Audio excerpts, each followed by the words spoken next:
తోర్నాల గ్రామంలో సర్పంచ్ కుమారుడి అవినీతి బయటపడింది. దళిత బంధు ఇప్పిస్తానని గ్రామస్తుల వద్ద అక్రమ వసూళ్లకు పాల్పడ్డాడు. అర్హులందరి నుంచి సర్పంచ్ కుమారుడు 1,00,000 నుంచి 2 లక్షలు వసూలు చేశారని ఆరోపించారు. అయితే దళిత బంధు మంజూరు కాకపోగా డబ్బులు తిరిగి ఇవ్వటం లేదంటూ సర్పంచ్ ఇంటి ముందు గ్రామస్తులు బైఠాయించారు. తమకు న్యాయం జరిగే వరకు ఆందోళన విరమించేది లేదని వారు తెలిపారు.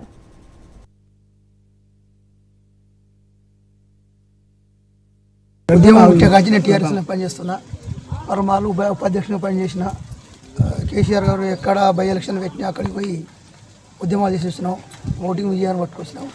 తదుపరి కేసీఆర్ పెట్టిన దళిత బంధు కార్యక్రమాలలో మీకు మంచికి ఒకటి ఖర్చు వస్తుంది 2 లక్షలు అంటే ఆశపడి 2 లక్షలకు 1,00,000 రూపాయలు ఇచ్చినాం. మేము ఆ లక్ష ఇచ్చుకుంటూ కూడా మరి ఎట్లా తిరిగి అంటే తిరిగి రాకపోతే మీ డబ్బులు మీకు ఇస్తాము అని చెప్పి ప్రజాప్రతినిధులందరూ మాకున్న టీఆర్ఎస్ పార్టీ సంబంధ నాయకులు మొత్తం ఇది అందరికీ తెలుసు ఇచ్చినాము. ఇప్పుడు డబ్బులు ఇవ్వమంటే కాలయాపన చేస్తారు. నేను ఇప్పుడు ప్రస్తుతం గ్రామ కమిటీ కార్యదర్శి టీఆర్ఎస్ గ్రామ కమిటీ కార్యదర్శిని. మా పైసలు మాకు నిన్న కూడా మేము ఇట్లా ఇక్కడ అడిగినాక ఎమ్మెల్యే గారి దగ్గర పోయినాం. ఫస్ట్ అంతకన్నా ముందే ముత్తేడు దగ్గర పోయినాం. ముత్తేడు దగ్గర పోతే అడిగితే కూడా మీ డబ్బులు మీరు ఎక్కడ ఇచ్చారో అక్కనే అడుకోమన్నారు. బాగా సంతోషి ఎలక్షన్ ముంగట మా దుర్గమ్మ గుడి దగ్గర ప్రతిపడికి ఇష్టం వచ్చిండు, మందయాది వచ్చిండు, అందరు వచ్చారు. వాళ్ళ కంక్షంలో కూడా పాకాల సంతోషి కూడా మీరు ఎక్కడ ఇచ్చారో అక్కడనే అడుకోరు డబ్బులు అని చెప్పిండు. నిన్న పల్లారేశ్వరి దగ్గర పోతే కూడా మీరు ఎక్కడ ఇచ్చినా డబ్బులు అక్కడనే అడుకోమని చెప్పారు. అందుగురించి మేము ఎక్కడ ఇచ్చిన డబ్బులు అక్కడనే అడుగుతున్నాము.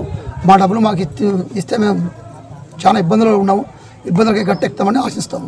2 లక్షల నుంచి 1,00,000 రూపాయల వరకు వసూలు చేసిన వైనం ఏదైతే రాష్ట్ర ప్రభుత్వం ప్రవేశపెట్టిన సంక్షేమ పథకము డబ్బులు తీసుకొని ఎర చూసుకొని మీకు 10 లక్షలు రావాలంటే మీరు 2 లక్షలు ఇవ్వాల్సిందే అని చెప్పేసి స్థానిక ప్రజాప్రతినిధులైన ఆయా గ్రామాలలో దాంట్లో భాగంగా దూల్మిట మండలము తోర్నాల గ్రామంలో 7 మంది లబ్ధిదారులు దళిత బంధుకు డబ్బులు ఇవ్వడం జరిగింది. మరి పేదలైన పుస్తమట్టెలు గిరిపెట్టుకొని భూములు జాగాలు తాకట్టు పెట్టుకొని వడ్డీ వ్యాపారుల దగ్గర అప్పు తెచ్చుకొని కట్టిన డబ్బులను 2.5 సంవత్సరాల నుంచి స్కీమే చేంజ్ అయిపోయింది, ప్రభుత్వమే మారిపోయింది.